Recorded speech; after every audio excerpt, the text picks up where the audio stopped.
internet yuy topp Sans Frontières TV ñu ngi leen di nuyu di leen dalal jàmm am mbégte bu rëy retrouvé waat leen namoon leen lool nekkoon rek ci wàccaayu tabaski yeeg gannaaw tabaski bi noppalu yeeg yi ci aju waaye bàyyiwuñu benn yoon ndax ñu ngi continuer am yéenewu bégal leen xamale leen aussi ak ñoo xam ne da ngeen leen war a xam war leen découvrir war a xam seen jaar-jaar ci parcours Sans Frontières ni ñu ko tàmbalee di gërëm ñi ci jot a jaar ñëpp gërëm aussi ñi ñuy topp saa su nekk di leen wax ngeen continuer aimer vidéo yi partager ko yokk doole chaîne bi bu ko defee ñu gën di leen jox li gën ci reportage gën ci enquête mais gën ci waxtaan tey waxtaan bi ñu war ko sekk ak ku ñu leen dootul présenté ci Sénégal ràññee nañu ko lool en tant que chroniqueur mais en tant que acteur politique mu bokkoon wala bokk ba tey ça dépend ci Alliance pour la République di APR mais nekk ku ñu ràññee ci plateau yi ràññee ko nag ci opposition bu Sénégal ndax fan yi ñu génn am lante woon naak yoon fan yële itam am lante woon naak yoon lépp jëm ci taxawaayam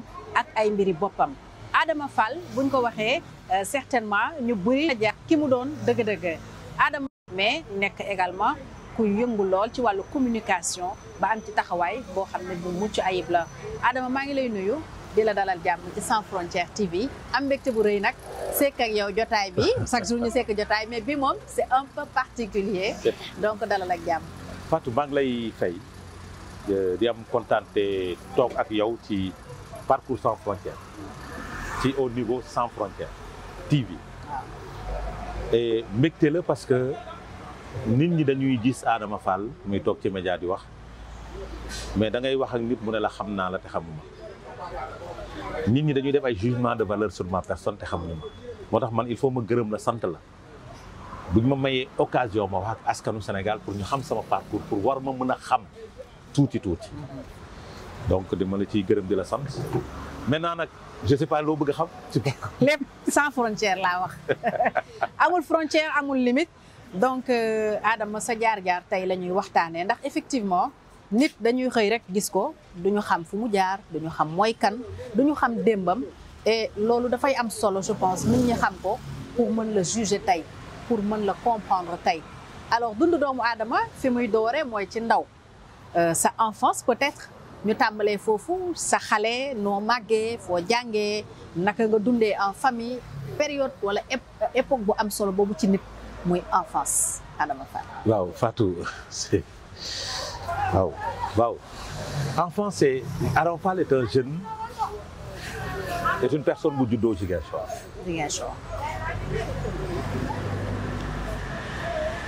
Qui à 2 ans a été arraché entre les mains de sa mère. Qui a Bouram marché Bukot, Tilim marché Bukot, marché du poisson parce que ma maman travaillait, feu Elisabeth travaillait, foofu la doon liggéey suma maam suma yaay fa la doon liggéey di ñafe ci jaay jën mu nekk surtout Alem Sitoé Diatta bokk Kabrousse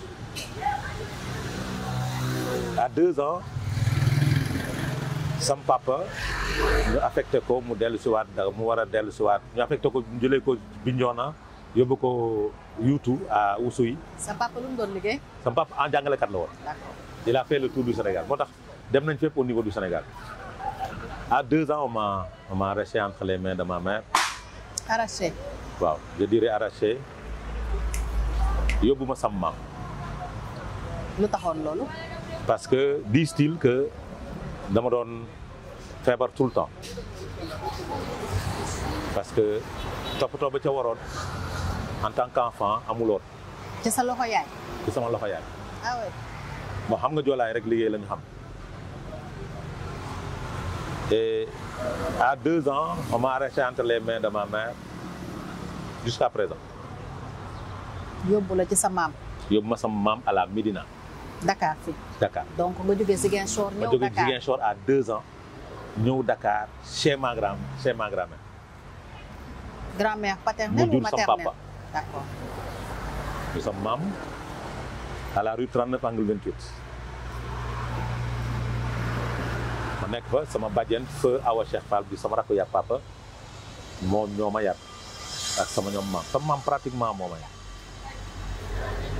donc à 2 ans xaw ma woon lu bari.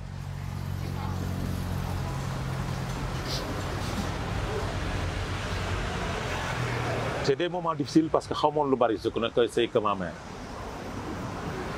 moo war a dugg école ñu affecté sama papa Thiès affecté ko Thiès donc j'ai quitté ma grand-mère j'ai été arraché entre les mains de ma mère après on me prend entre les mains de ma grand-mère. buñ lay jëlee ci sa maam ngay fekk sa papa yaa ngi am ban âge. boobu maa ngi amoon 5 ans voire 6 ans war a dugg école. doomu jàngalekat day bëgg gis doomam ci wetam. ñu affecté sama papa Thiès mu rejoindre ñëw jël ma entre les mains de ma mère de ma grand-mère de ma mère parce que moom laa considéré woon comme yaay muy sama maam ma dem rejoindre sama papa dugg école. loolu c'était en quelle année? En 78 ma nekk ak sama papa nekk Thiès.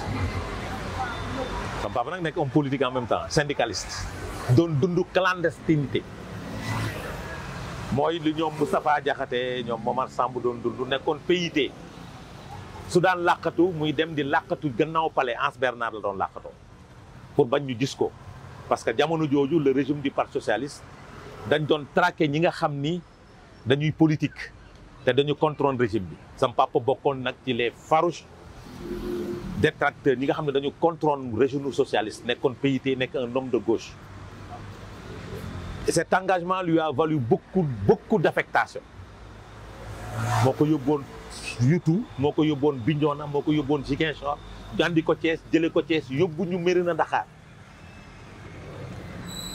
nekk nañ en pleine année scolaire ñu affecté sama papa à Mbacké donc ñu éloigné ñu paa bi après ñu delloo si ko affecté ko à Mérina Dakhar dans un village boo xamante ni en 88 boobu moo waroon def non pas en 88 en 84 boobu moo waroon def CE1 yóbbu ko Mérina Dakhar. Mérina Dakhar vers Tivaouane. après Ngaye Mékhé. ñu ànd ak paa bi comme tout enfant d'enseignant ñu jóg fa dem loolu yëpp gisuma sama yaay. amoo woon contact ak sa yaay parce que. j'avais pas de contact avec ma mère j'avais pas de téléphone gisuma ko xamuma ko xawma kan mooy suma yaay réellement mënuma la defal visage ci tur bi mënuma la ko dessiner moi je continue xale la je connais que la maman bi ma nekkal ma jàng nekk Mérina Dakhar chaque année ñu ñëw vacances Dakar ba en 86 may war a def en 86 ma war a def entrée en sixième sama yaay gaañ puisque maa ngi war a def examen ñu nëbb ma ko pour bañ ma wax ma école tëj mon père me dit da ngeen di dem vacances Ziguinchor j'étais content. yow ak kan. man parce que j'ai des frères qui sont nés à Ziguinchor. man ñoo baay El Hadj Mayoro. yow yaay taaw. man maay taaw ñu dem Ziguinchor vacances j'étais content parce que j'allais retrouver dinaa gis sama yaay dinaa gis mon petit frère boo xamante ni ba may xale xam naa ko muy Moussa j'étais très content. yéen a bokk ndey ak baay. waaw ñoo bokk yaay. bon ñoo ak ci Ziguinchor j'étais très content ah te jamono jooju Baye Waly moo fay woon yëre Baye Waly ma sol sama yëre Baye Waly ñun ñëpp ah y avait man ñoo baay Isaaxa Diouf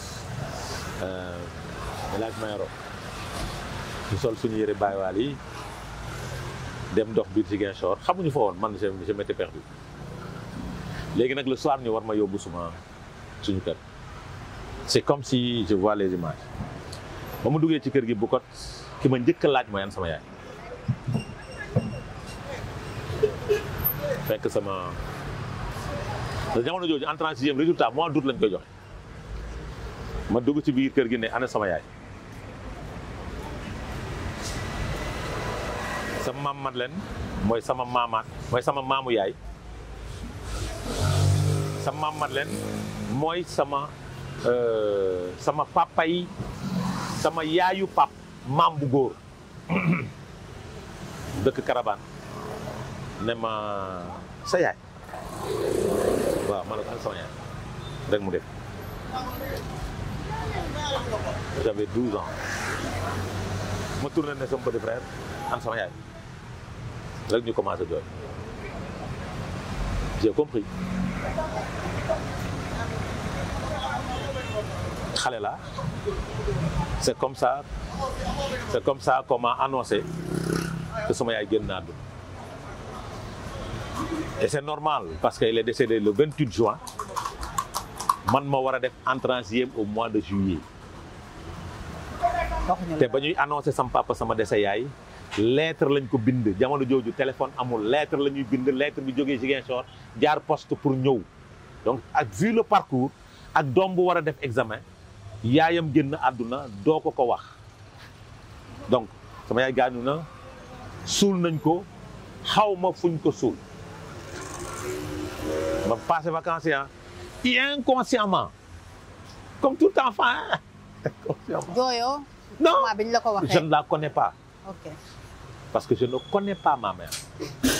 benn nit laa xam muy suma maam mooy ki jur sama papa ak sama bàjjen Awa Cheikh mooy sama rakku papa donc xaw ma sama yaay soo xamul sa yaay munoo jooy. vacances ñibbi si mere sama papa nag. ndax lim la waxul dara. waaw mere sama papa et là je lui en veux jusqu'à présent parce que le fait qu'elle m'arrache cet amour maternel qu'il m'arrache cet amour maternel là dafa am lu muy wàññi ci bëri parce que nit ku ne soxla nga amour maternel. maintenant il m'a donné les raisons et je le comprends parce que moom it aussi fibre paternelle bi day jouer parce que ba ma amee doom laa xam ne ndeke dafa am fibre paternelle le papa protège toujours son enfant doo bëgg mu feebar doo bëgg dara mu jal ko mais ñàkk naa yaay te xaw ma ko xaw ma fuñ ko suul ma jógee Ziguinchor en 2084 ñëw continuer ma vie parce que je connais pas ma famille maternelle. boobu demuloo seeti fi ñu rob sa yaay. non non parce que c'était pas dekkuloon sama bopp quoi. d'accord nit la ko xamuloo ko tu avais 12 ans yooyu doo ci dox.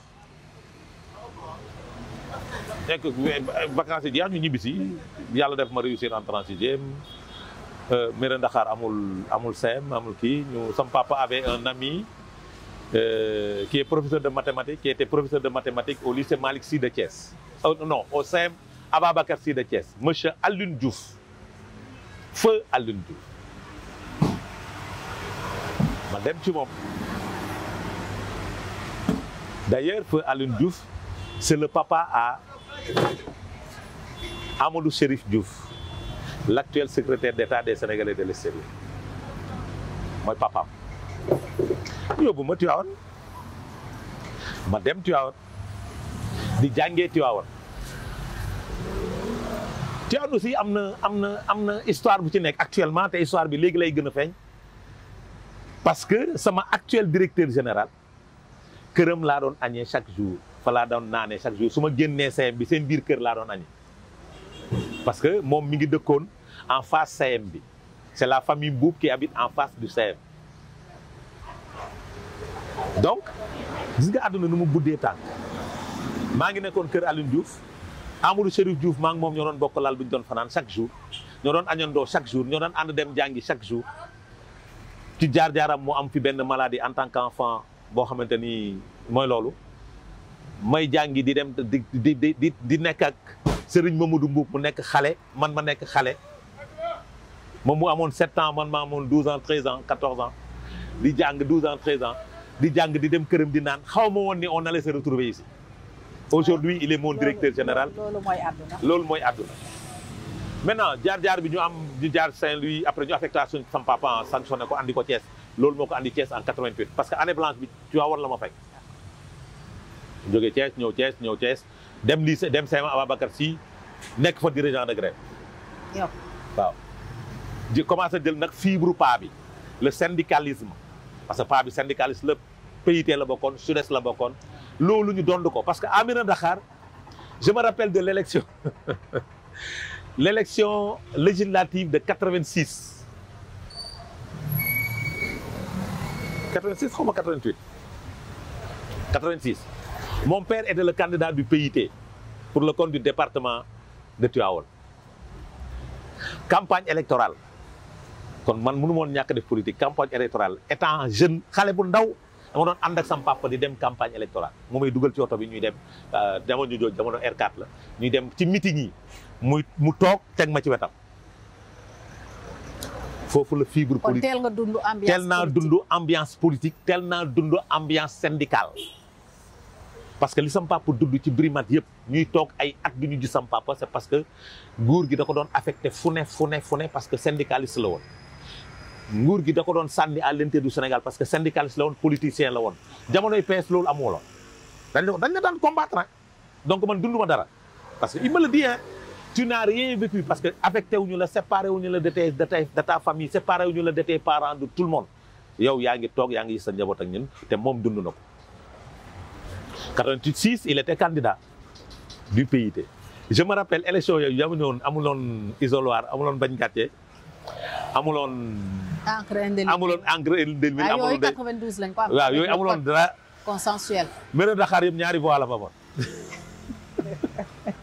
et dans le bureau bi mu nekkoon fa représentant voté fa il avait 0.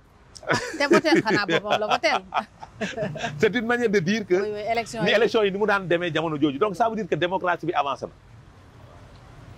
donc ma dund loolu dem Thiès nekk fa dirigeant de grève jël ko sama papa nekk CM Ousmane Ngom. donc enfance normale. enfance normale même si mouvementée. mouvementée nag par des affectations par-ci par-là. léegi nag ñu ñëw Thiès ma jàng am bac am BFM dem lycée Malick Sy nekk fa dirigeant de grève nekk faak Bachir Diawara bu PDS nekk faak Abdou Mbow nekk dirigeant de grève du ma bokk tendance ak Abdou Mbow ñu xeex ci biir lycée Malick Sy. yaa ngi Abdou Mbow. mu jam ma compas. ah ouais. mais Abdou Mbow yaa ko sut nan la def ba jam la compas. non c'est parce que dafa yëkkati table bi. dama taxaw di wax mu yëkkati table bi. ñu daanu mu jël compas bi. Il y avait les Bachir Diawara qui était président du foyer moi j'étais président de la commission revendication. bon xeex fa xam nga donc foofu fibre syndicale bi taxawa mais terewul dañ doon jàng parce que ba may def bac j'étais premier de mon centre. ba may def BFM j'étais premier de mon centre et série S laa nekkoon. li ñuy wax série S2 mooy D parce que moi j'ai eu mon bac D au lycée Malick jóge fa dem loolu yëpp nag delloo ma Ziguinchor. d'accord ba bi ngay am BFM. ba may am bac. ba may ñëw université jàng Fasek parce que Fasek laa jàng. d'accord. maintenant mbirum famille li ma doon jàng yëpp nag Fatou maa ngi liggéey. su école tëjee damay liggéey. loo doon liggéey. liggéey naa wol machine. machine wol. machine wol ñuy wan dugub. ay dugub di ko def sachet ay yooyu jege cere. ñu may fay 10 000 francs par mois. ma koy dajale pour école su ubbee ma jënd ci fourniture pour alléger mon papa parce que je suis né dans une famille de 11 personnes 12.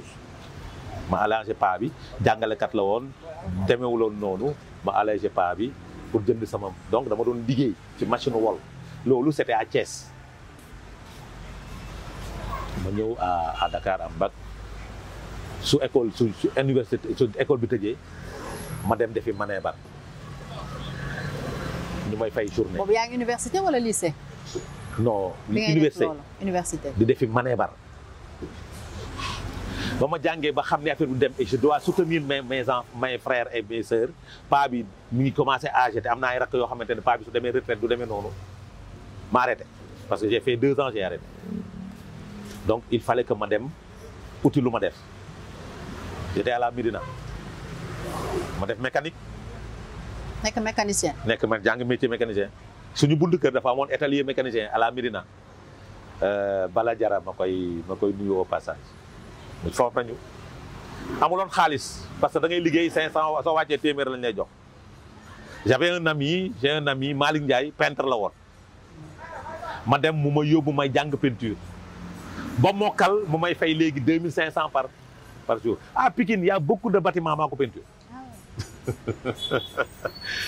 am na benn cité bu nekk Mbaaw cité des UP là bu nekk Mbao si presse bu Mbao sama rakku papa Tamsir moo gagné woon marché peinture bi parce que fa la doon liggéey kër yu bëri maa leen peinture ñu may fay 2500 journée. bi ngay wal ci machine yi. 10 000 lañ ma doon fay à la fin du mois. donc fu ne jaar naa fa pour réussir bañ demee ba gis ni nag affaire bi paa bi ne ma tu as des prédispositions parce que ba may xale dama bëggoon jàngale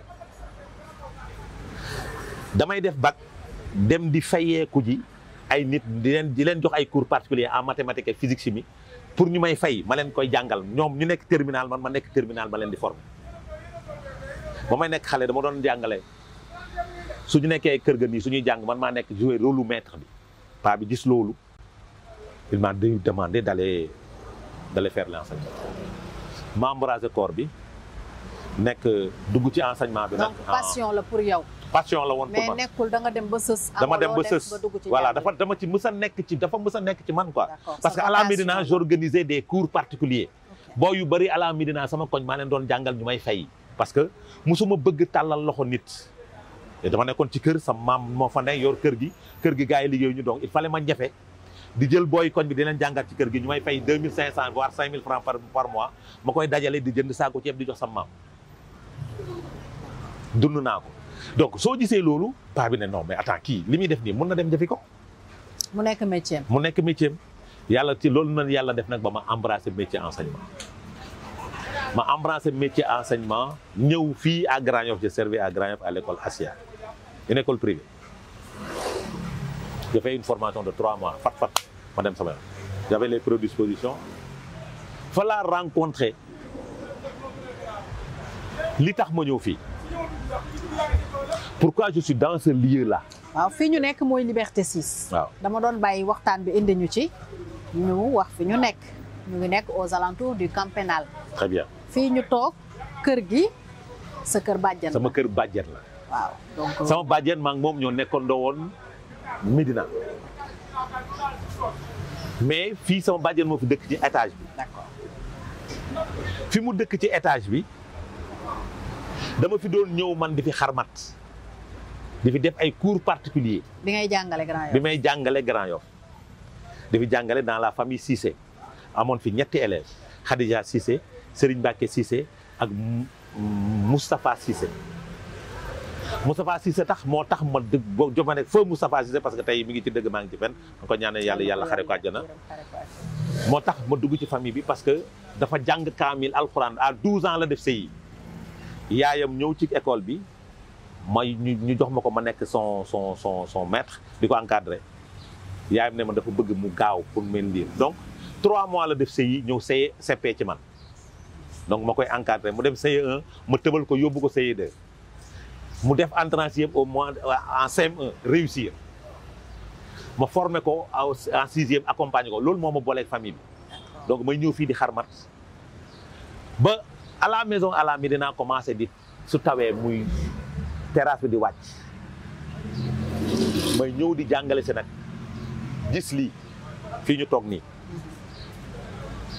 ma demandé rencontrer borom kër gi parce que boobu bëggoon naa defar kër ga pour su tawee du taa sama maam du sonn. d'accord. loolu moom boo ma booleeg secteur bii. d'accord. parce que kooku ki ma dimbali noonu Fallou Ngom moom ñoo nekk fii. mooy place bi ñu toog. mooy place bii ñu toog. d'accord. Fallou Ngom moo xoo ko mu ne ma dinaa la ko may gratuitement defar bi ma ne ko non mu ne ma dama la koy may mu dem defaral ma kër gi gratuitement tegal ma ca étanchéité gratuitement ba pare puisque 15 000 francs lañ ma doon fay fii cours particulier des fois damay am problème transport mu ma ciy dimbali te ba muy def loolu mi ngi doog a door man maa ngi doog a dugg ci jàngalekat di xarmat pour dajale moom mi ngi doog a door liggéeyam kenn xamagu ko place bi yaatooguloon nii genn xamagu ko mu ñëw di ma teg loxo di ma jàppale donc c'est un milieu bu ma marqué ba yàlla retrouver ñu waat c'est lui qui m'a reconnu Fallou Ngom c'est lui qui m'a reconnu. kooku Ngom rek la mën a sant macha allah Ngomee ni dañoo baax nag ñu ngi koy nuyu au passage aywa Fatou bàyyil xeer yi. moo la xàmmee. moo ma xàmmee ni dañu baax loolu moo ma xàmmee fekk ma may taxaw fii ci sama bundu kër ci sama rakk ji yaay parfum mu xàmme ma ràññee ma ko rappelé ma ko ma ne ko yow Fallou waru ma loon fàtte. waaw waroo ko fàtte moom. ma ne ko effectivement jour boobu mu jëndal ma ñaari parfum bu ne 25 000 parce que dama foogoon ne nekkatul dama jàppoon ni nekkatul parce que affaire dafa yaatu kat mel loon nii quoi mel loon nii benn pukus bu ndaw la woon quoi benn pukus bu ndaw je ne pensais pas que ça s'est développé comme ça te loolu li may wax ren la. d'accord. donc mi ngi noonu moo tax fii marqué ma je n'ai jamais pensé que sama bàjjen dina dëkk fii sama bàjjen mooy nit ki nga xam ni pratiquement moo ma yar parce que sama rakku papa la. su ma jógee bureau daw si ñëw fii lu fi am dama koy lekk ba mu jeex parce que samay doom bàjjen lañ ah. samay jabaru yoonu yàlla lañ. justement kenn ci ñoom am na lu mu wax ci yow. mais balaa ñuy ñëw ci kenn kooku man xaw ma escroc la xaw ma nu mu demee noonu mais histoire bi dafa sori parce que delluwaat naa Ziguinchor. d'accord. en 2010 fekk na may jàngale. mais balaa ñuy dem Ziguinchor baal ñu xooli témoignage bi. comme ñu ngi sa kër bàjjan. kan la. ñu ngi sa kër bàjjan. waaw. sa kër bàjjan. waaw léegi baal ñu dem xooli kenn ci sa waa kër bàjjan yi. aja am lu mu wax ci yow. yal nañu wax jàmm doomu bàjjan lañ de. Salaamaaleykum, je me présente, c'est Mami Gueye, je suis la cousine à Adama Fall. mu nekk nit boo xamante ne tey jii mën naa ko seedeel parce que vraiment nit ku baax la nekkul li ma bokk ak moom moo tax nit ku baax la nit ku humble la aussi nit ku généreux nekkul lu ma bokk ak moom moo tax mais damay wax rek te yàlla tax parce que wax sa baaxu morom du wàññi dara si yow si sa baax mais benn défaut kese la am mooy koo xamante ne dafa gaaw a jooy moom day gaaw a craquer moom nga war a xam ne kooku moom am na xol bu baax am na xol bu rafet voilà. alors wax nañu ne doon na dund fii seen kër. waaw moom de bu ñëwee en tout cas kër gi kenn doot boo amee stress sax il suffit que mu gaare otoom rek xale yëpp ay daw tonton Adama Fall ñëw na tonton Adama Fall fu mu toog moom doo ñepp da ngay reetaan ba muy ñibbi vraiment. alors tey muy chroniqueur nekk ci espace médiatique bi. yenn saa yi mu am jafe-jafe ak yoon ba ñu dégg. événement yooyu naka ngeen koy gisee. day métti surtout si sama yaay moom Adama Fall bu ñu ko convoqué day ñëw ne sama jëkkër yi booy tey dañ ma convoqué da koy nëbb sama yaay mais xam nga nit ki mënoo ko nëbb dara parce que télé yee ngi fi rajo yee ngi fi sama yaay bu ko yëgee première fois bañ ko convoqué toog na une semaine yoo xamante ne sanguwul lekk duggul ci gémminam ndax stress vraiment ba nu muy génnee. suñ ko yëgee moom day métti ba ci récemment nii affaire de 70 000 benn xale bu jigéen fii la romb naan kii 70 000 loolu da lay métti mais doo mën a réagir parce que moom homme politique la moom tànn na yoonam donc dañuy dem rek selon critique yu nit yi doo xeex doo xuloo mais dañuy bàyyi lépp ci loxo yàlla xam ne que moom yoon bii la tànn dañ ko ciy fekk si. tey soo amoon loo koy conseillé pour jeexal mooy na noppi vraiment man moom suy wax. bañ na ko ba sama doom bu ndaw moom bu ko gisee sel danaa ma tonton Adama Fall ay waay wax ko mu noppi balaa ñu koy convoqué xale bu ndaw man moom su ma amoon lu ma xewal loolu laa koy wax nay noppi lu war a wax mu wax ko mais sans pour autant mu dépassé. alors. Mami. nee na boo fi ñëwee kenn du stressé mais lenn moo leen jaaxal ci yow mooy wax ji ngay wax. ndax bu ñu sañoon daal nga boo mënta noppi it nga éviter yenn wax yi ndax boo amee problème ak justice ñu convoqué la wala ñu teg la loxo wax na sa bàjjen ni mu koy dundee muy loo xam ne aussi effectivement wax nga ko sa kanamu bàjjen ma gis émotion bu rëy ci moom ndax su ma sañoon sax moom mooy wax mais mënul wax ci yow ndax xëy na fi nga ko toll si cofeel ak yërmande xëy na bu mu am ci yow ñeewant bu mu am ci yow ak xol bu oyof bi moo tax mënta wax. Mami nag nee na itam Adama nag dangaa gaaw a jooy loolu dinañ ci ñëw nga expliquer ñu gaaw a jooy bi lan moo ko waral mais noo déggee kàddu yi sa doomu bàjjan yëkkati ci yow nga daan ñëw seen kër bi ngay xale di xarmat doon jeune tey aussi nga nekk macha allah mag am loo représenté am taxawaay ci réew mi. continuer Mami je l'ai connu comme ça. daanaka maa ko yar dafa màgg samay loxo ku ma ne woon du ma am soxna ci kër gi du ma ko gëm parce que j'étais tout le temps dans la famille parce que man samay bàjjen ñoo ma yar man borom maay borom bàjjen yi ñu ñuy wax c'est vrai parce que sama première convocation fii la ma fekk parce que yow fii laa la woowee. ah bi nga may woonaan ma dañ maa convoqué. fii laa nekkoon. sama kër bàjjen laa newoon. d'accord. ñoom ñu tiit man ma jàppee ko kam c'est vrai noonu la sama convocation yëpp ñaar yëpp fii la ma fekk sama arrestation yëpp fii laa jëlee départ dem mu koy dund sama bàjjan di ko dund ak difficulté parce que su ma génnee lañ ma koy wax parce que aussi dama glorifié wu mais man damaa judd gëmewuñu ma man ba may xale lañ may woowee député. ñooy woowee. député. lu tax gëmewuñ la famille bi dafa yéex am góor. non c'est j'étais un enfant gâté très gâté à la Médina sama maam gëmewuñu ma quoi parce que dama nekk góor parce que sama papa mooy sama taawu maam bu góor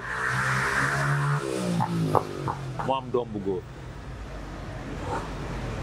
gëmewuñu ma sama maam nee na ma bañ may ngénte Ziguinchor dañoo tànt ñaari koñ ay oto jóge Dakar ñëw donc gëmewuñu ma su ma nekk sama xale dañ ma daan paaseel balaa may sol yére kon correction bi ñu gis ci man c'est depuis l'enfance sama bàjjen yi ñoo daan paase samay yére pour ma sol ko donc j'étais un enfant boo xamante ni gâté bëggoon ñànkatang na.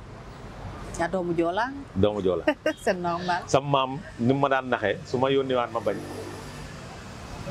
xam nga day wirdi di liyaar man rek maa xamal li muy wax nag ci liyaar su ma nee demal jëndi mooy këriñ ma ne ko du ma dem mu ne ma ne ko lan ñànkatang mu ne ma doole kër ma ne ko andi ma dem donc suñ ma daan nax loolu lañ ma doon naxee parce que doomu Joola ñànkatang la bëgg loolu lay lekk noonu lay dangam donc j'ai été très bien gâté très bien adoré par samay bàjjan sama bàjjan Mairie Ndaw sama bàjjan Ndey Binta Ndaw sama bàjjan Ndey Awa Ndaw sama bàjjan Awa Cheikh sama bàjjan Ndey Fall gëmewuñu ma woon quoi te fii ma toll nii bettu leen et je dis que ba may xale lañ may woowee sama député bi sama bàjjan Awa Cheikh Fall mi ngi ci dëgg maa ngi ci fan da daan wax bàyyi leen sama député bi boobu maa ngi jàng élémentaire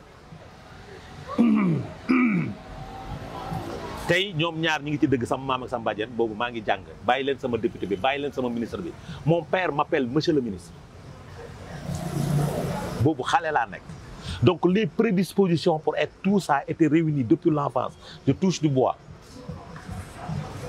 parce que lu ñu gis la woon ci man donc fi ma toll sur le plan politique peut-être lu ñu gisoon la ci man ba ma accès bi donc noonu la demee ci sama live moo tax suñ ma jàppaat amul nit bu bokkul ci famille bu dul stressé damay ñëw fii xale yi naan ma gis naa ma mi sax di ko wax tonton Adama bàyyil wax ji yaa ngi wax rek bàyyil mais ñoom xam nañ ni mënuma ko bàyyi dëgër bopp ni sa pap parce que mon père aussi était têtu comme ça quoi parce que lu mu su gëmoon benn affaire da daan dem à fond ba jeex man loolu laa mel parce que mooy suma baay Fatou je suis un Fall bokk Daaru Salaam xam nga fuy Daaru Salaam sama maam ànd ak sëriñ Fallu aji Makka bi Alaaji Mayoro Fall ñun foofu lañ bokk quoi c'est-à-dire xam nga problème bi mooy sénégalais yi duñ la xam mais fu nekk lañ lay dugal da nga leen di bàyyi ñuy wax mais j'ai vécu une enfance stable des fois mu difficile parce que mais ku njàggañ bëgg ñefe nag ci laay fam waaw ñafe nga mais ku dund lu metti mooy ñu denc sa yaay te fekke woo justement ñu dellu Ziguinchor de 2010 ba 2018 maa ngi wër sama tomb yaay wallahi wa rabbi kañ nga dellu Ziguinchor pour 2010 te li tax ma dellu c'est parce que j'avais un petit frère que j'avais perdu que je ne connaissais pas et qu'on a retrouvé à Ziguinchor sama petit frère Moussa moo ma woo ne ma on a retrouvé Khassim Cissé ma jóge Dakar fii dem Ziguinchor ba ma demee réeruma je suis allé directement vers la maison doo toog ci kër gi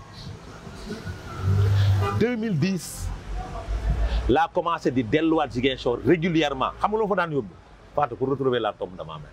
xanaa boobu ku la mën a wan bërëb bi nekk. oui xamuñu ko parce que ba sama yaay di gaañu Moussa xale la. man xaw ma ko woon paa bi banquette na xamuñu foofu luñ nekk dama dem ànd ak Moussa mu woon ma benn tomb boo xamante ne nee na foofu lañ suur mère bi. jour boobu il fallait imaginer ba ñuy dindi matt yi ñax yi ci kii bi man Xaasim ak Moussa c'était des larmes il fallait imaginer ndeke du foofu tomb jàmbur la ñu Moussa woon mais terewul chaque jour chaque 3 mois wala chaque 6 mois ma demoon Ziguinchor pour entretenir cette tombe là. parce que foogoon ne mooy sama tomb yaay. chaque 6 mois ma def ko.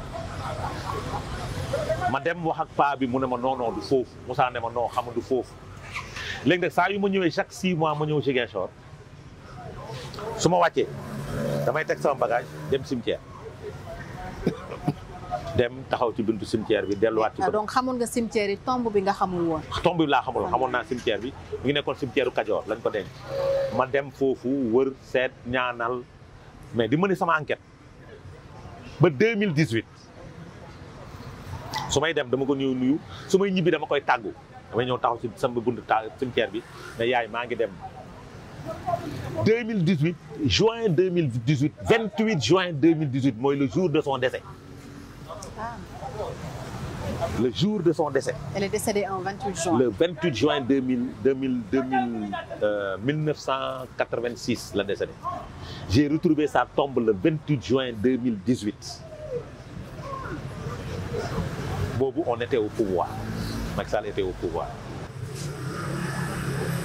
ma ñëw nuyu si ko def une semaine à Ziguinchor wala ñibbi wax dëgg j'en avais ras-le-bol de rester devant ci biir cimetière bi taxaw ci buntu bi rek di ñaanal j'en avais ras-le-bol ma taxaw ci buntu bi wax ak yàlla xam nga ma quoi wax ak yàlla quoi. wax ko la. mënatuma. won ma sama yaay. dama bëgg nga won ma fu ñu denc suñu borom fu ñu denc sama yaay dama ko bëgg xam parce que xaw ba ko wallahi wa rabbul kaaba ñu may orienté may dox ñu may orienté may dox ba ci omrande ba ci tomb bi ma taxaw ci tomb bi fekk ñu ngi ko suul avec la famille ci boppam laa taxaw ci boppam ñu ne ma siggil ma siggi gis tomb bi mi ngi rasé wu quoi ma gis la famille ñu wane tur yi donc foo xamante ne la doo jàpp ni fii nit a ngi fi tëdd ma retrouver la tombe. am na tableau booy wane ne kii moo tëdd. amul c'est-à-dire sama maamaat ñu ngi ko teg ci wetam parce que j'ai retrouvé la tombe de ma grand-mère. J'ai retrouvé la tombe de ma mère ma taxaw nag jour boobu j'ai pleur de joie la quoi parce que dama sant suñu borom am bànneex parce que man xaw ma suma yaay mënuma la wax ndax dafa mel ni yow wala dafa mel ni keneen sama affection vers les femmes looloo ko andi xaw ma ko. donc su ma demee ba mu génn àdduna des années après ma retrouver sa tombe dama def lu sant yàlla ma taxaw ma defar tombe bi ma renvoyé sama voyage donc ñibbiwuma jour boobu toog naa ci tombe bi ba 23 heures tey sama kurus di ko ñaanal loolu la am ci man journée boobu. ma dem ñibbi je rentre nag content très content. nga ne enfin. enfin j'ai retrouvé ma mère. enfin ma ñibbi ci sañu kër Bokor ñëw wax ko paa bi wax ko mère bi ñu kontaan léegi demee rek toog tey sama kurus ñaanal ko ñibbi si tey sama kurus ba léegi yàlla may na ma dem naa fa beneen année ma defar ko. jooy nga. oui chaque jour ma jooy mais bon puisque je veux faire mentir dama bëgg fenloo mami quoi parce que voilà donc. gaaw a jooy bi Adama waaw. fan la jógee sa gaaw a jooy loo koy expliquer tey suñ la ne lu tax nga gaaw a jooy. je suis une personne émotive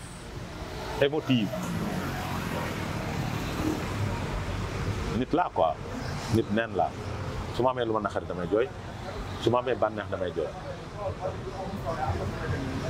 te loolu yar la éducation la parce que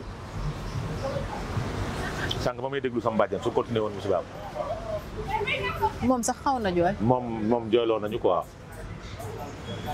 parce que nit du dara lu dul xol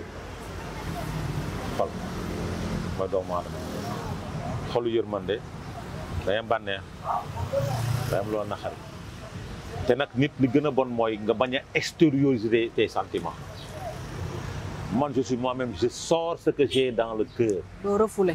non dama koy génnee su nekkee bànneex la dama koy génnee cette année j'ai pleuré des larmes de joie ba PSG gagné coupe d'Europe bi saa yu ma seetaanee match bi di jooy saa yu ma ko seetaanee jooy maa ngi seetaanee finale coupe champion ligue bi biir kaso et j'ai pleuré cette nuit là toute la nuit dama ko jooy des pleurs de bonheur.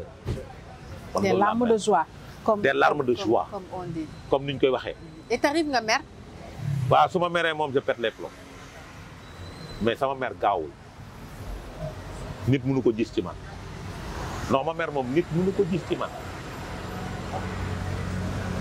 parce que je fais tout pour nëbb sama mer parce que su ma meree je peux faire mal je peux faire mal parce que gaaw ma mer mais su ma meree moom c'est fini moo tax je fais tout pour nëbb mer gi maintenant nag su ma meree damay dugg ci néeg jooy pour génne mer parce que bugguma gaañ koy génne donc noonu laa mel. l'extrême bonheur mooy lan foo yokk sa bonheur bu gën a mag l'extrême bonheur. le jour où j'ai retrouvé la tombe de ma mère. ah. malheur bi mooy le jour où j'ai enterré mon enfant mon troisième garçon. am nga doom bu wàññeeku. le jour où je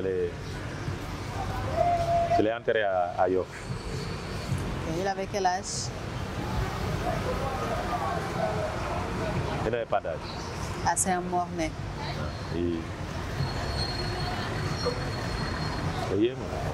dafa kéemaane quoi.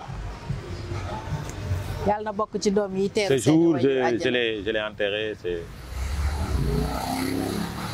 jour bi mu gaañu jour boobu laa waroon signer sama contrat au niveau de l'ASP.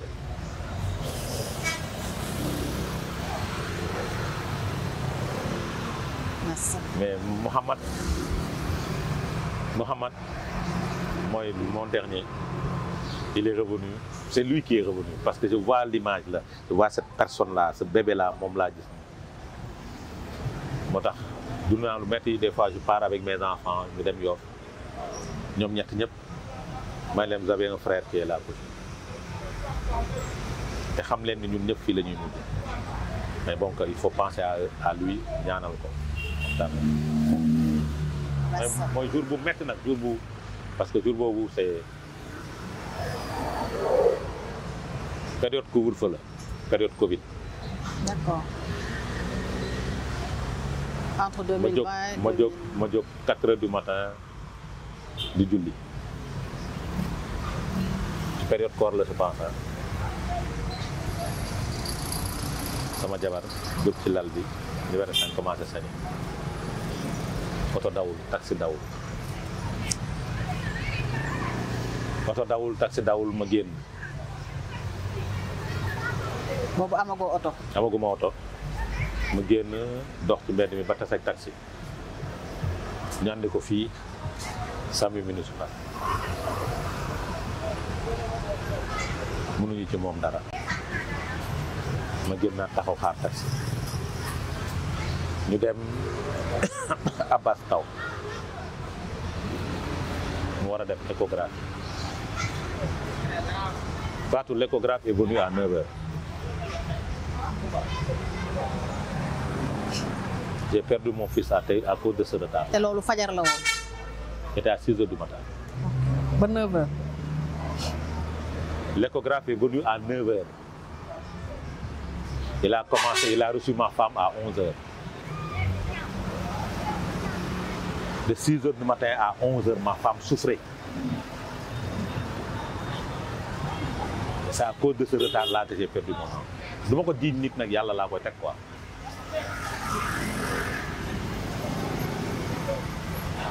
On l'a soufflé pour que l'enfant sorte.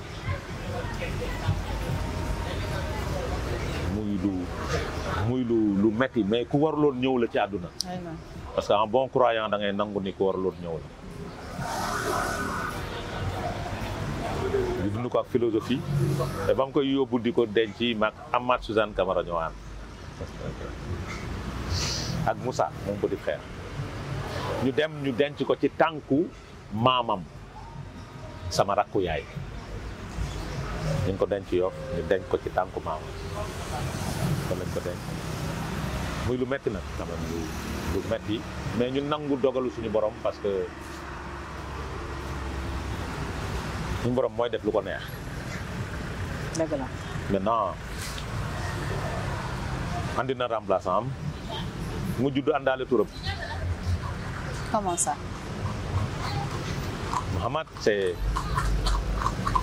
Mouhamad c'est dañu def échographie mu bañ ñu def lépp mu bañ wanewul dara wallahi wa rabbul kaaba laa ilaha illa anta subhanaka inni kuntu minaz zalimin allahumma salli ala al-mawsuufi bi karami wal juud ñu tëdd ci nelaw lañ ma yee ne ma sa doom Mouhamad lay tudd.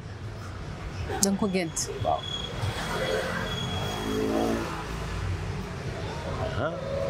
man xaw ma échographie parce que wanewul sexe wanewul dara ma gént ñu jox ma tur bi ma wax ko sama soxna waaw baax na boobu maa ngi ci kurus gi quoi mu judd rek nekk góor ba mu juddee laa ko dóor Mouhamad xalaatuma parce que moo àndaale turam donc ça aussi c'est des moments de bonheur parce que yàlla may na ma ku ma tuddee Seydina Mouhamad sallallahu alayhi wa sallam. Adama borom sallallahu ala Mouhamad sallallahu ala Mouhamad. xanaa foofu la cofeel bi jógee wala c'est bien avant. waaw ci sallallahu ala Mouhamad la jógee cofeel bi. d'accord ci moment boobu nga dund noonu. waaw ci moment bu gént sa doom ñu ne la. voilà ñu wax ma fa la déedéet parce que man dama doon jëfandikoo sallallahu ala Mouhamad. avant dama koy jëfandikoo dama koy dund. d'accord. donc mënu ma woon di jëfandikoo loolu ba te du ma am Mouhamad sama biir kër. donc suñu borom fayee ma loolu. moo ko koy santé di ko gërëm parce que sallallahu ala Mouhamad moom Baye Bachir laa koy gërëmee Baye Bachir borom sallallahu ala Mouhamad 368 ak Cheikh Ibra ñoom laa koy dundee ak Fallou. ñooñu partager affaire yi nag. donc loolu mooy l'extrême bonheur pour yow. l'extrême malheur mooy. sama doom bi ma sa doom l'extrême bonheur mooy bi nga. retrouver sa bàmmeelu yaay yàlla may ma doole bu ma ko àjjana. ba ma ko defaree. boo ko defaree. parce que man mënu ma ko fay. dafa bëri nag ñi ma war a fay bor ci àdduna. Fatou, moi j'ai l'obligation de réussir parce que dafa bëri du ma ameel bor ci àdduna. ñoo xam ne dama leen war a fay. parce que dañ la jàppale. parce que dañ ma jàppale suma àdduna. man tëbuma tëb rek ñor ah. kan moo la gën a marqué ci ñi la jàppale. sama fii ñu toog sax borom place bi daf la doon jàppale. Fallou Ngom m'a beaucoup marqué parce que dafa ma doon jàppale il m'accompagne mu donné le transport il m'a donné le transport en defar ma sama kër. donc moom ci ñi nga ameel bor la bokk. ñoo kooku dama ko ameel bor. mais kan la ci gën a marqué si ñi nga jàpp si ñi la jàppale ñi nga ameel bor. bon sama papa je trouve que fay naa ko bor. donte waajur kenn mënu ko fay. j'ai dit mon père est irremplaçable. j'ai le meilleur père au monde. bon loolu a wax ju yàqu la parce que chacun dira la même chose mais man xaw ma keneen sama papa laa xam.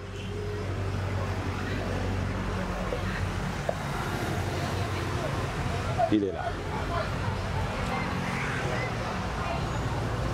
puisque yàlla dimbali na ma yóbbu ko Màkka maa ngi sant yàlla parce que man maa yóbbu sa papa Màkka man le petit enseignant qui n'avait pas le gros salaire maa ko yóbbu Màkka. noo def ba yóbbu ko da nga doon dajale. Macky Sall moo ma may billet ma yóbbu ko en 2014 sama papa nee na ma bàyyil di wax Macky Sall moo ma may billet del wax yaa ma yóbbu ma mais puisque Macky Sall moo ma may billet ma yóbbu sama baay Màkka dama koy santee Macky Sall te looloo tax mu tey Macky Sall ce geste là qui est symbolique moo tax ma tëye Macky Sall daf la ko mayoon pour nga dem wala dafa xamoon ne da nga bëggoon yóbbu sa papa. daf ma ko mayoon pour ma dem d'accord. ma jox ko sama papa geste bu ndaw boobu symbolique laa tëye Macky Sall ba tey parce que lim ma defal dafa rëy parce que tax na ma jël sama papa mu ziyaari Seydina Muhammad sallallahu alayhi wa sallam ma nekkoon nag le plus pauvre de la famille parce que j'ai des petits frères qui sont macha allah jàng nañ fu ñu war a jàngee tekki nañ fu ñu war a tekkee c'est-à-dire tey soo duggee sama famille c'est du man maa ci gën a siiw sama papa aussi ci biir famille moo ci gënoon siiw. donc yow yaa jël sa papa. sama maam ci biir parce que ki jur sama papa. était député maire de Kaolack. Attention hein. Du parti socialiste d'antan. Sam papa nekk acteur moom sama maam nekkoon acteur politique sam papa nekk acteur politique man ma nekk acteur politique. Justement la transition est trouvée pour ñu dugg ci politique. waaw. lan moo waral sa engagement en politique. waaw wax naa la jaar-jaar bi. oui mais li nga kañ nga décidé dugg ci parti. kañ laa décidé dugg ci parti. ak sa militantisme. non le militantisme moom j'étais avec Abdourahim Agne. avec la famille Seck bi nekk rue 39 angle 28 parce que Kumba Seck mooy famille bi nga xam ne fa la Farba doon fréquenté foofu laa ko xamee. Farba Ngom. Farba Ngom fi mu doon fréquenté foofu laa ko xamee foofu lañ ma yaree famille boobu ñoo nekkoon géwélu Abdourahim Agne sama dugg-dugg sama sopp ci biir koñ bi sama organisé affaire yu nawetaan ak nangam la femme m'a vu ne ma sama càmmiñ day créé parti ñëwal ñu dem mu dem yóbbu ma ci Abdourahim présenté ma ko noonu laa duggee ci politique Seydou ba muy jógee bitim réew du ñëw maa ko teeru et ba mu duggee ci parti bi on m'a donné des responsabilités parce que j'étais le chargé de la relation publique et médias. D'accord. maa nekkoon tampon entre le parti et les médias. Donc foofu laa nekkoon ay responsabilités nekk fa ba Abdourahim rejoindre Abdoulaye Wade en 2000 truc. Macky Sall d'ailleurs moo ko recruté. La rencontre Macky Sall Abdourahim Agne maa ngi ci bopp maa ngi toogoon. ba Macky am problème ma nekk ci koñ bi parce que boobu j'étais pas trop actif nag sur le plan politique dama doon sóob nii rek. Mais c'est avec l'APR la commencé ce qu'on appelle le militantisme politique. Macky créé APR. ba waaw avant muy créer parti APR dafa woo Seydou gisee ak moom Seydou ñëw toog waxtaan ñu ànd ak ndoog moom dem fekk ko ci au niveau de l'APR. foofu la ñu commencé ce qu'on appelle le militantisme politique foofu laa commencé sax di dem ci média di wax di commencé nag def l'engagement foofu la affaire bi génn quoi ci deret bi parce que c'est un homme boo xamante ni injustice bi ñu ko doon combattre am na lu ma ci il avait une vision pour le Sénégal ma toog waxtaan ak moom il m'a convaincu parce que neexuma convaincre ma toog waxtaan ak moom parce que au début moi je voyais waaye kii yambar la waaye kii dafa nooy xam nga ñun rek étant jeune da ngay jàpp da ngay bëgg leader bu genre Ousmane Sonko yi quoi moom nga daan bëgg parce que loolu nga daan gis université marche fii dangam sangam nga ñëw gis nit ku yaru Tafa Mbaye bi fa nekkoon saa yu mooy mën a ko waaye seen waa ji daal waaye mais ba ma toogee ak moom il m'a parlé à cœur ouvert ma déglu nit ki mu wax ma loo xamante ni ça m'a touché et je me suis engagé depuis 2008 et j'étais en 2008 élection locale 2009 j'étais tête de liste majoritaire de Dekkal Ngor à la mairie j'étais mandataire de Dekkal Ngor à la mairie affaire bi fibre duggul ma nag affaire bi jógee sama papa rek ñëw et le transfert ma tëdd ci guddi mu mel ni dafa jógee sama yaramu baay dugg sama yaram et c'était à Liberté 5. mais APR boobu des fois daan nga mer génn ci ñëw. waaw. on se rappelle benn sortie boo defoon. wax ba jooy dañ maa tooñ. waaw après nga ñëwaat. waaw dañ ma tooñ parce que mënuma te loolu c'était au pouvoir ma daj li ma daj ci parti bi au pouvoir à l'opposition xeex ci ba parti bi accédé au pouvoir ma accédé au pouvoir soxlaw ma parce que man du ma dem ci kenn ne ko damaa bëgg poste wala dama am na lu ma jàng am na lu ma mën naa concourir ci li ma am dem mais ñuy jël nit ñi di ko teg sa kaw nga dund loolu dans un parti politique c'est normal Fatou suñ la defee yenn yi moom loolu na xel nga mer génn. ma mer waaw def vidéo ne démissionné nga. def vidéo sama biir kër à Liberté 5 def vidéo ne démissionné naa parce que amoon naa lu ma metti jour boobu amoon naa lu ma metti lool mais li may wax yëpp tudduma Macky Sall parce que nag nit kuñ dul laal la. D'accord. Donc le problème n'était pas Macky Sall. C'était pas lui parce que maak moom musuñu am xaar ma yàlla maak moom parce que kooku moom pour man kenn waru ko laal xam nga tax moo ma may ma biyee ma yóbbul sama yaay ma yóbbul sama papa kooku nit il deviendra intouchable jusqu'à la fin du monde parce que reconnaissant éternellement. je suis reconnaissant envers cet acte là parce que looluy nit loolu laa jàppee Macky Sall ba tey te looloo tax nit du ko laal sama kanam parce que dafa def lu rëy te looloo tax samay rakk dajale jox sama yaay mu yóbbu dem maak parce que suñ naroon ñëw bi ñaar yi day metti donc ba loolu amee ma def vidéo def communication au niveau des médias y avait Ngoné Saliou qui était venu boobu Ngoné ñëwoon na. moo ñëw sama kër ak Bour News. Ok. filmer vidéo bi ñuy jooy bon j'avais mal il fallait que je sorte nee naa la su ma amee lu ma métti dama tëju woon sama néegu doom yi di jooy bay xëxët parce que il fallait que mu génn wallahi wa rabbi kon yow jooy moo lay soulager. moo may soulager il faut mu génn. Ok. may jooy bay xëxët su ma amee lu ma naqari su ma ko génnewul par les larmes mën naa def musiba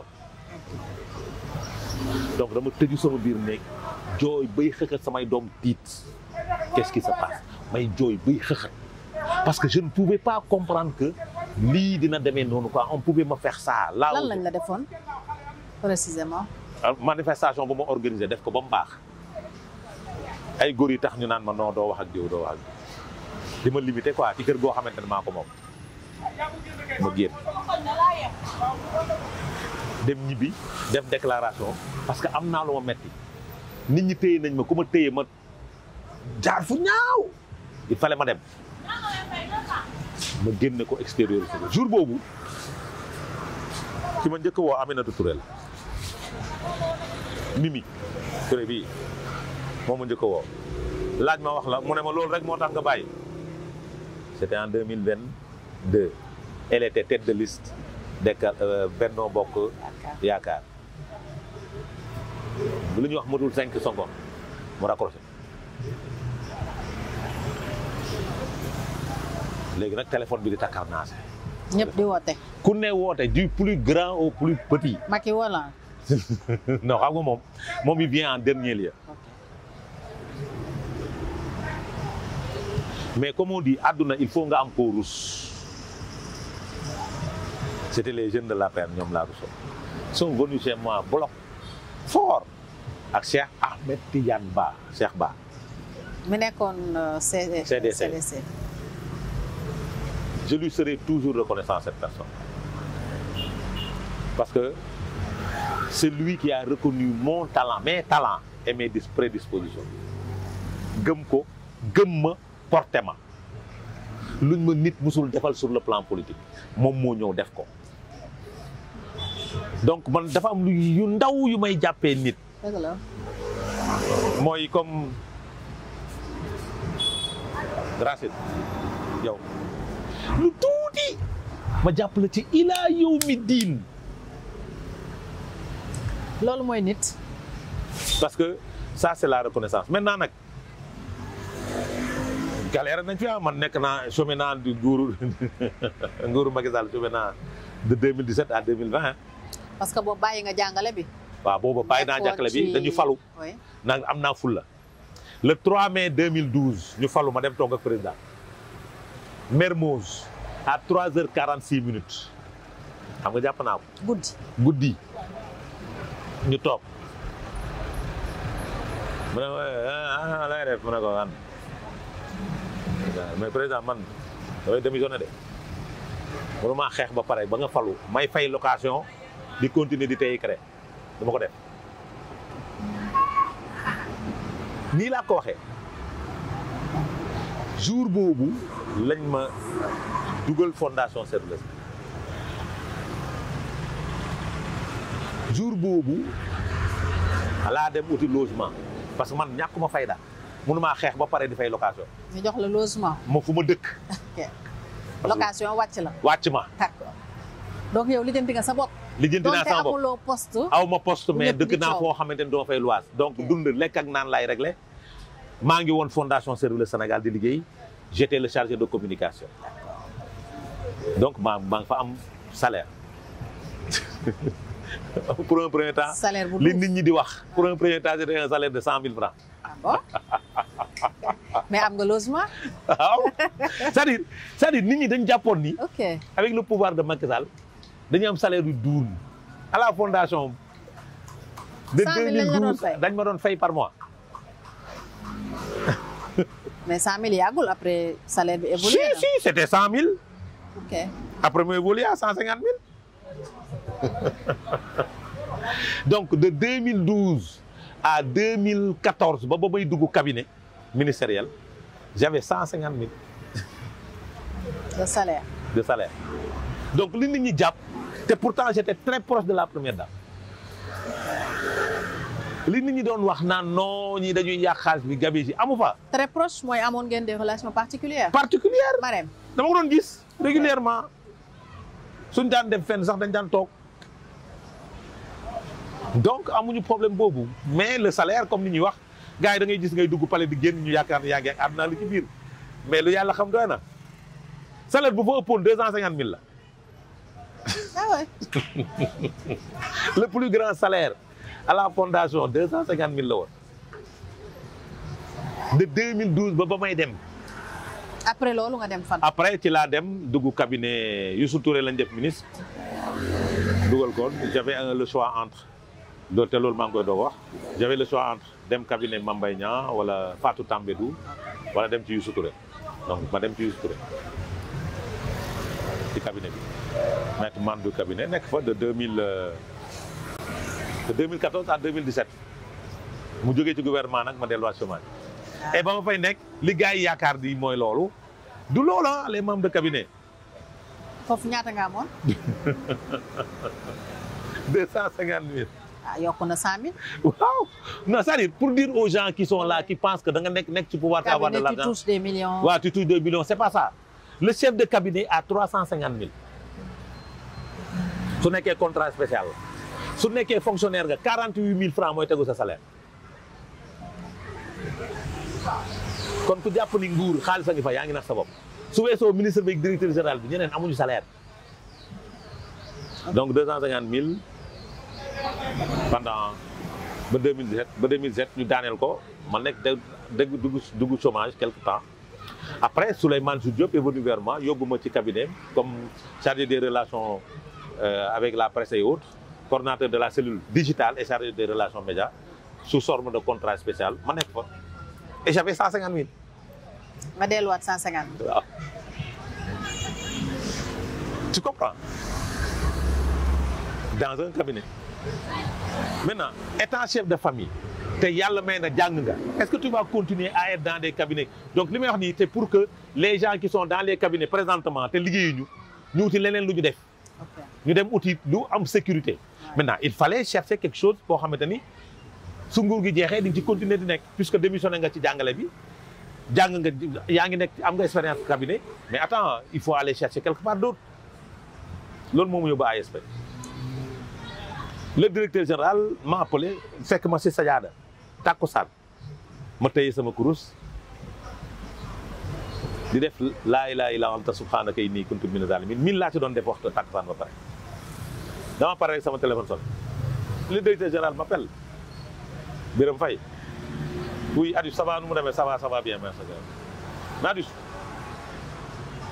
moi j'ai un problème avec ma communication quoi. ma ne waaw oui. ma ne tu peux travailler avec moi ma ne quoi. ma ne ma quelles sont les prétentions salariales. ma ne ko 375 000 est-ce que yaa ngi imaginer parce que salaire yu ay 250 000 300 moi dama calculer li may soxla rek sama fayu location lekk ba naan noonu laa calculer ah. ok location 160. sa dépense daal nga dajale sama dépense laa dajale rek yéen ko. ok mooy man xam nga man donc pour te dire que aw ma bëgg soxla yu bari bëggewu ma tiitu ma nangam sama dépense mois bi su ma ko dajalee moom laa dajale rek ne ko mooy salaire bi su salaire bi ñëwee naa ci fay location fay ci courant fay ci ndox fay ci jàng doom yi après mu jeex ñu yem fa nga wuti waat parce que nit doo bëggee parce que man c'est comme ça que je vis ma ne ko 375 000 su nekkoon keneen xam nga da koy wax nangam sangam 500 400 400 nangam mu ne d'accord le DRH va t'appeler parce que il avait un problème dans sa communication le DRH m'a appelé le lendemain toujours ma nekk Sadiar moo ma wax ma li ma wax ne ma le directeur nee na nga ñëw fa je vais te signer un contrat de test tu vas faire un test mais nangam wax ma salaire bi. pour maintenir les 375. non. Là, il est allé au-delà. Il est allé à au-delà. 400. Wala 500. Brut 500. ok 500 brut parce que agence yi sur salaire mooy bëri quoi. Le salaire brut 500. D'accord. Donc avant le CDI parce que deful na CDI automatique. du yoon ma def 3 mois de test nekk fa liggéey 3 mois après mu doog a signer contrat ma nekk fa yor ma responsabilité ma nekk fa di exercer. Il a vu que voilà li mu soxloon am naa ko il m'a donné des responsabilités. Maintenant nag responsabilité bi dafa am lu muy àndal dafay am augmentation salariale donc ma jógee ci 500 brut boobu ba. birik. waaw brut. ok tu comprends ma sante ko suñu borom donc léegi man li ma doon daw mooy am naa garantie salariale am naa fu muy liggéey am naa fa CDI maintenant il faut que je me concentre sur mon travail ma nekk ci donc ñi nekk ci cabinet te amuñu garantie salariale fenn nañ ko dem uti. nañ ko wuti parce que nguur day jeex. très bien léegi lu la jëlee ASP. très bien ASP ma nekk fa des années jël dossier dem déposer ji jël sama CV sama dossier dem déposer ji. di wut leneen. ah waaw nii maa ngi wut leneen. CD yi nga amoon non. maa ngi wut leneen lépp loolu. nii. ah ouais. J'ai des dossiers dans des structures du privé dans les projets et autres suñ ma woowee proposer ma plus que li ma sax ko proposer ma dem. tey yaa ngi si CD yi.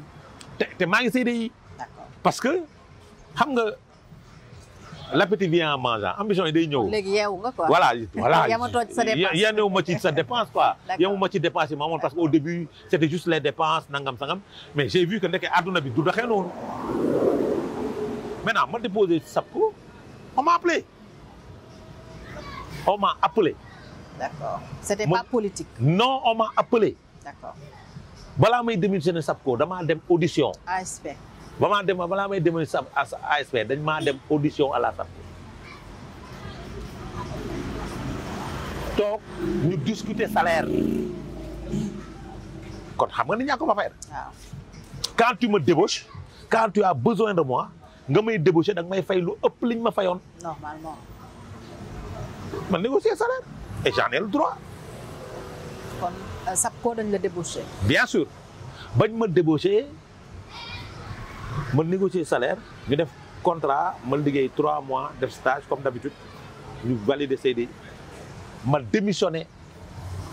ah kon yaa ngi woon ASP. déedéet bañ ma débauché SAPCO. xam nga dafa am temps nag dafa am durée légale suñu ne soo waree dem feneen ci beneen liggéey dañ ne légal législation dafa ne dafa am durée légale. bien sûr. si tu comprends ma démissionné ASP ñu fay ma samay droit parce que j'ai démissionné avant de signer mon CDI ma démissionné. mais soo démissionné amoo benn droit. waaw non dañ may fay sama droit may congé. sa salaire. ma sama salaire ñu fay ma parce que fin du mois laa démissionné ñu fay ma sama salaire fay ma sama congé yi ma fa amoon. ok ma démissionné ñëw puisque démissionné naa ba pare affaire bu grave laa lay wax salaire bi ma négocié woon ñu wàññi ko parce que boobu démissionné nga ba pare. démissionné naa ba pare. dañ la piège quoi. mbaa joxuñu la lu gën a tuuti li nga doon am. fële. wala yaa ngi woon ba tey ci. ci grille salariale boobu. fee xam nga ASP brut laa doon négocier. brut quoi. ni brut laa doon négocier brut. waaw brut waaw mais SAPCO net laay négocier. d'accord dama xam nga xamutuma woon maa ngi mais parce que le salaire il faut négocier le net. ASP bi nga fa mujjee am c'était pas 1 million. brut. mais net bi c'est 1 million brut net quoi. bi c'était moins. d'accord soo ñu dindee impôts yeeg yooyu sax day wàññeeku. maintenant SAPCO brut net laa négocier. d'accord. donc brut bi man sama yoon newu net bi laay négocier. ok yow liñ lay jox quoi. liñ may jox ma dem négocier net bi ba ma négocier net bi démissionné mais ñu wàññi ko démissionné naa ba pare mënu ma dellu parce que jox nañ ma këyit yi. su ma nanguwul lii tàkk na. ngay perte. ma obligé ñu proposé waat ma contrat bu bees tàkk. ku defoon loolu. ah c'était qui le directeur général. c'est un très grand ami nag. Souleymane Ndiaye. kan la. Souleymane Ndiaye. ok. mënoo ci dara. mënuma ci dara ma nangu expérience la. expérience la kenn du ma naxati damay signé ba pare doog di. soo ko démissionné. voilà donc alors à peu près. oui. j'ai moins 34 000 li ma doon am fële. ok. j'ai moins 34 000 li ma doon am fee. loolooy àdduna. loolooy àdduna dina la yee. maintenant terewul nii. yaa ngi wut je suis en train de déposer dans les projets. je suis en train de déposer quelque part. parce que fi mu ne damaa nekk ci mercato au plus offrant.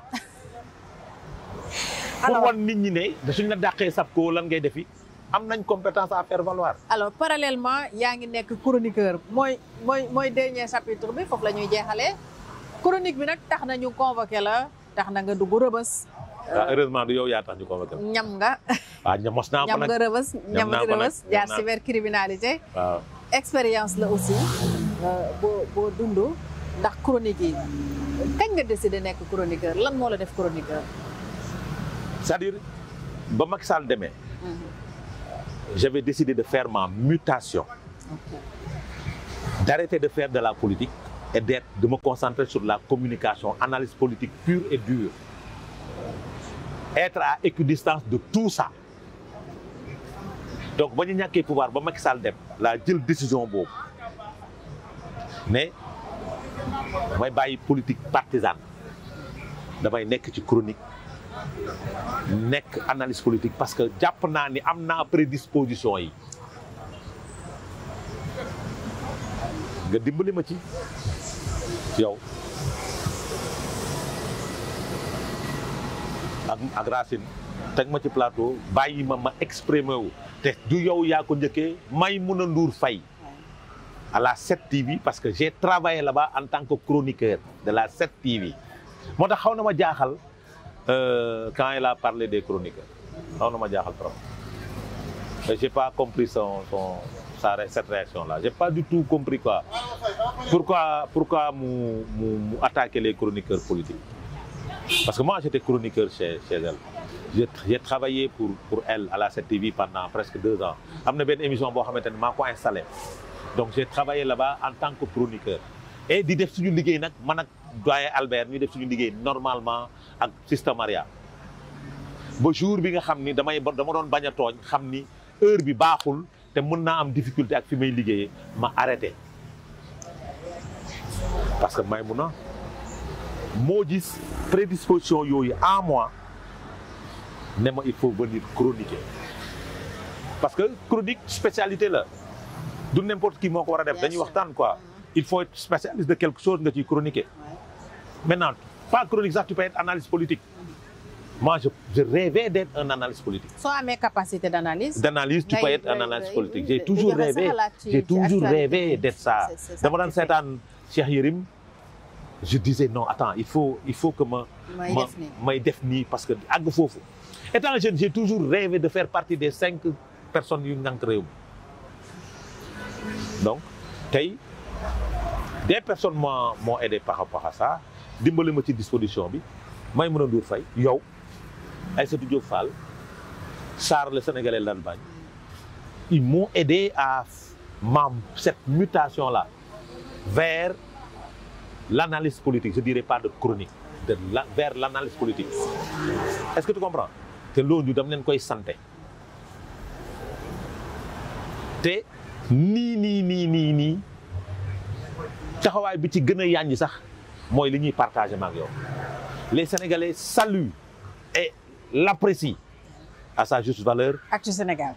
Actu Sénégal ci biir Télé Sénégal TV. Les Sénégalais l'apprécient parce que dañ naan on voit une autre facette de Adama Fall te yaa ma ci dimbali.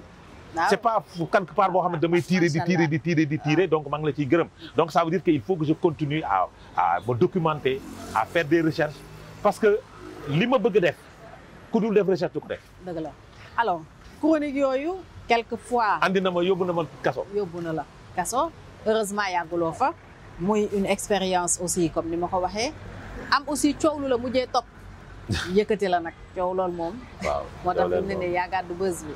non c'est-à-dire.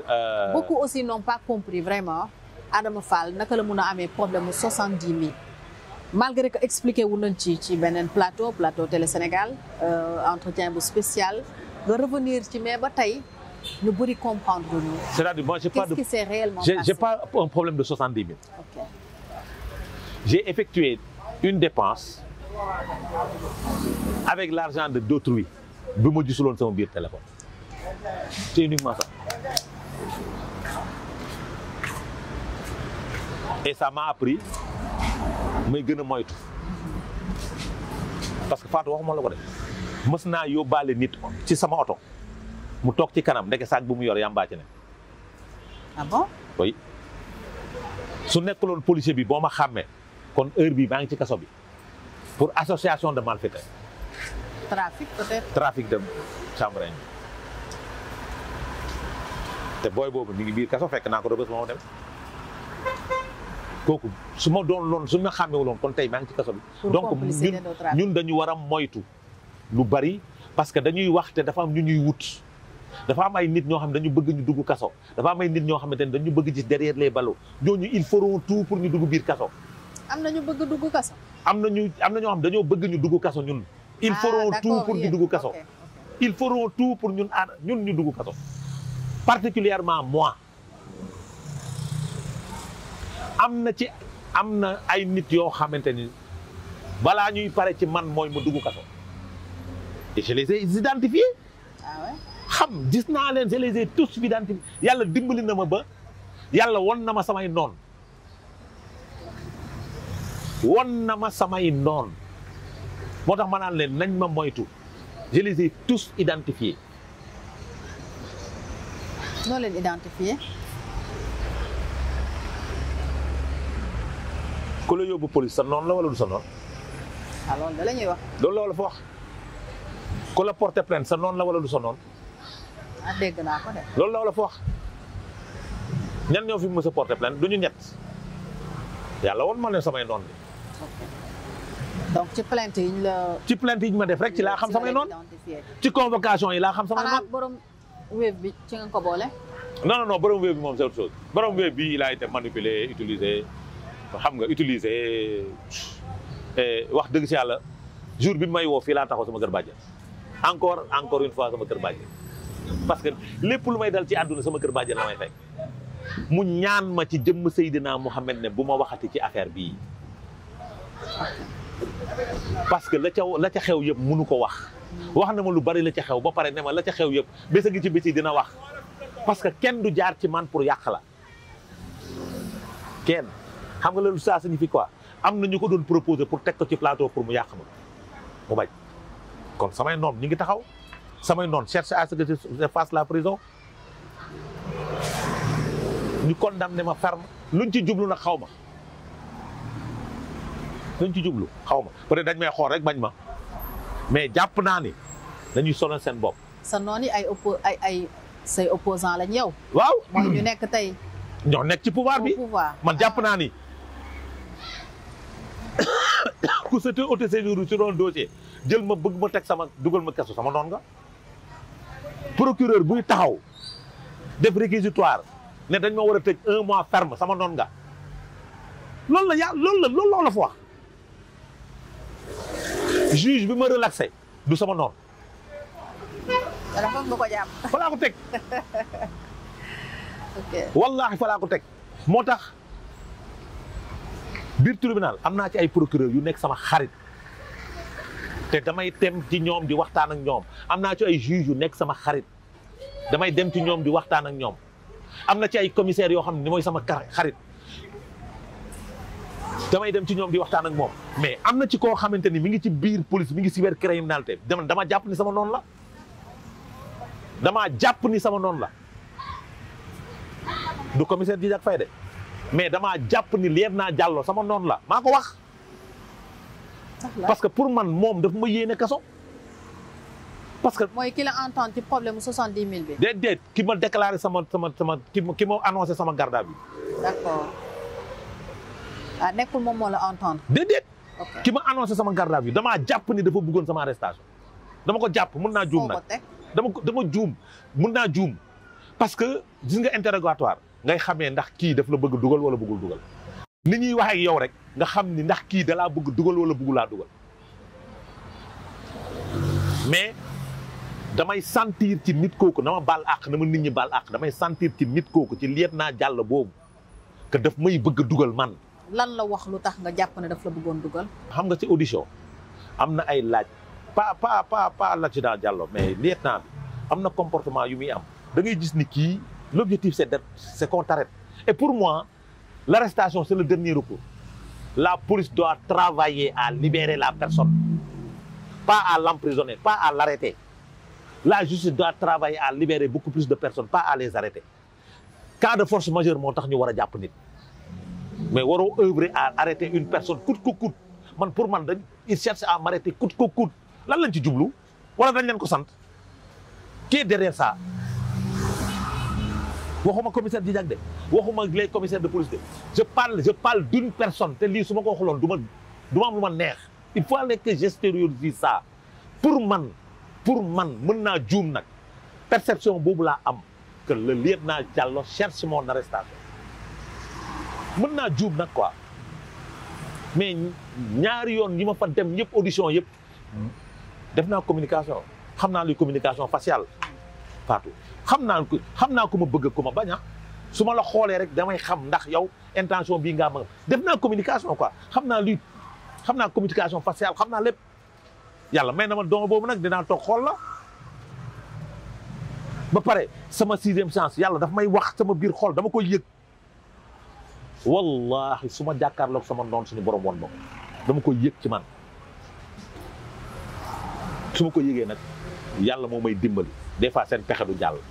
moo tax nga daan damay dem damay ñëw. moo tax may dem damay ñëw te damay dem damay ñëw bi c'est clair parce que pour man damaa jàpp ni commissariat kenn waru fa téye nit dañ la war a bàyyi nga ñibbi maintenant kàddu googu nag naqari na leen moo tax dootuma waxati dootu moo sax waxati suñu ma woowatee dootuma waxati mais ci kaw mais ñoom daan leen ko wax ci suuf